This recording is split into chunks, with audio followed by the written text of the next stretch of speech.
Q&A 바이블, 창세기의 숲, 11번째 이야기, 두 번째 봉우리, 타락한 세상, 여섯 번째 나무, 대홍수 심판, 창세기의 숲, 11번째 이야기는 두 단락으로 구성되어 있습니다. 첫째, 대홍수 심판 그러나 하나님의 은혜. 둘째, 대홍수 심판의 교훈입니다. 그럼 시작합니다. 하나님은 물로 세상을 심판하시기로 결정하셨습니다. 그 이유는 사람들이 육신이 되어버렸기 때문이에요. 심판의 시계는 조용히, 그러나 분명히 흘러가고 있었습니다. 모든 것을 물로 쓸어버리는 하나님의 시계였죠. 그런데 그 심판의 시간 속에도 하나님의 은혜는 함께 흐르고 있었습니다. 심판 속 하나님의 은혜는 무엇인가요? 첫째, 심판을 지연시키시는 은혜입니다. 창세기 5장 25절에서 27절. 무두셀라는 187세에 라멕을 낳았고 라멕을 낳은 후 782년을 지내며 자녀를 낳았으며 그는 969세를 살고 죽었더라. 무두살라는 노아의 할아버지입니다. 성경에서 가장 오래 산 사람이죠. 그의 이름의 뜻은 그가 죽을 때 심판이 온다입니다. 하나님께서 왜 무두살라를 969세까지 살게 하셨을까요? 그 이름 그대로 심판을 미루시기 위해서입니다. 둘째, 회개의 기회를 주시는 은혜입니다. 창세기 6장 15절. 내가 만들 방주는 이러하니 그 길이는 300규빗, 너비는 50규빗, 높이는 30규빗이라. 이전에 말씀드렸던 것처럼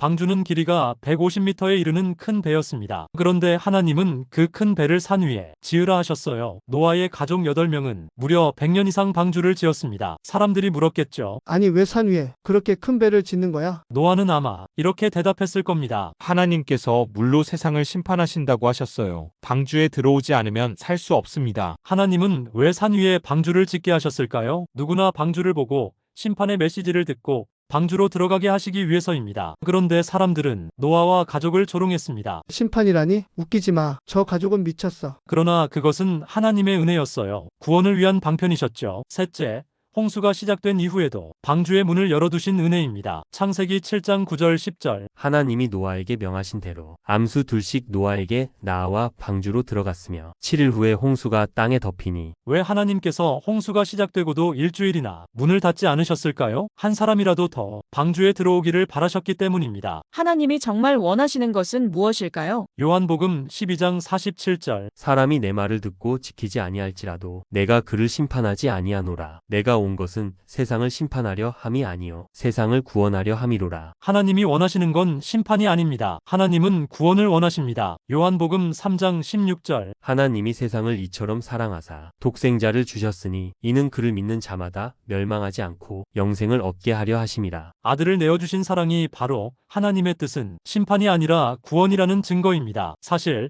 하나님께서 세상을 심판하신 것이 아니라 악한 세상에서 노아와 그 가족을 구원하신 것이죠. 심판은 구원을 위한 방편입니다. 만약 하나님께서 노아를 구원하지 않으셨다면 구속의 역사는 끊어졌을 것입니다. 노아는 남은 자였습니다. 성경은 바로 남은 자들의 이야기입니다. 남은 자들을 구원하시기 위한 하나님의 사랑 이야기 러브레터입니다. 하나님의 예고대로 홍수가 시작되었습니다. 사람들은 대수롭지 않게 여겼어요. 장가가고 시집가고 밭 갈고 농사 짓고 언제나처럼 일상을 살았습니다. 하지만 이 비는 그냥 비가 아니었습니다. 하나님의 대홍수 심판이었습니다. 대홍수는 어떠했나요? 창세기 7장 11절 12절. 노아가 600세 되던 해 둘째 달 곧 그 달 열일의 날이라. 그날에 큰 기품의 샘들이 터지며 하늘의 창문들이 열려 40주야를 비가 땅에 쏟아졌더라. 그날 지하수가 솟구치고 하늘의 창문이 열려 40일 밤낮으로 비가 쏟아졌습니다. 산 위에 있던 방주가 물 위에 떠올랐고 모든 산들이 물에 잠겼어요. 땅 위에 있는 숨쉬는 모든 것이 죽었습니다. 물이 150일간 땅을 뒤덮었습니다. 심판은 처절했습니다. 사람의 힘으로는 감당할 수 없는 재앙이었어요. 대홍수는 우리에게 무엇을 말해주고 있을까요? 첫째로 심판은 반드시 있다는 겁니다. 대홍수 심판은 백보자 심판의 예고입니다. 마지막 심판의 그림자이죠. 누가복음 17장 26절 27절. 노아의 때에 된 것과 같이 인자의 때에도 그러하리라. 노아가 방주에 들어가던 날까지 사람들이 먹고 마시고 장가 들고 시집 가더니 홍수가 나서 그들을 다 멸망시켰으며 노아의 시대처럼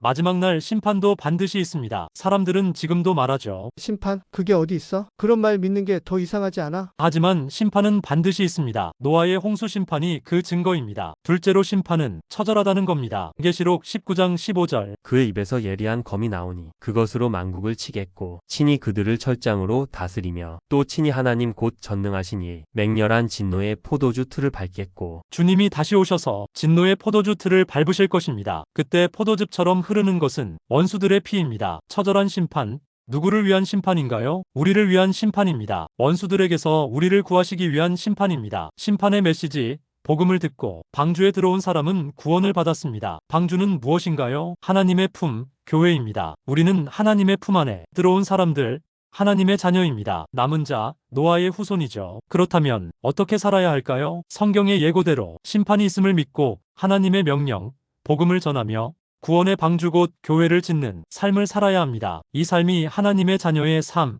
기쁨의 삶, 영생의 삶입니다. 그런 삶, 복된 삶을 살아가는 여러분 되시기를 축복합니다. 감사합니다.